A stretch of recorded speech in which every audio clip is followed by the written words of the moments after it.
One of the measures introduced in the budget was the tax incentives for early stage investors. The government's identified that there's a lot of startups missing out on equity finance each year, and they're wanting to use the tax system to incentivise investors to direct their funds towards innovative, high growth potential startups. This is based on a very successful UK program called the UK Seed Enterprise Investment Scheme, and that's raised over $500 million across 2 years and helped about 2,500 or more companies in the UK.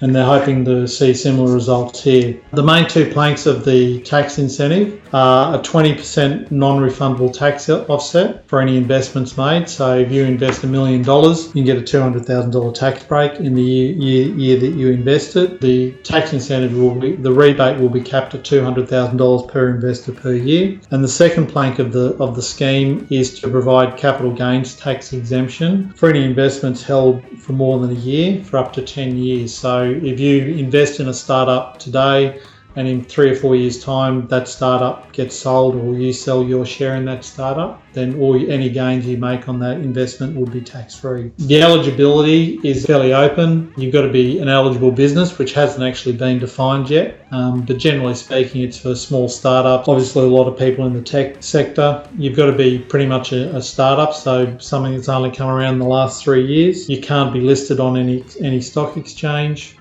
And you've pretty much got to have expenditure of less than $1 million and income of less than $200,000 in the previous year. So pretty much if you fit those criteria and you're an eligible business, then you're going to be someone that can take advantage of the early stage investor tax incentives. And hopefully find that investor that will come in and give you the kickstart to turn a good idea into a commercial product and make some money.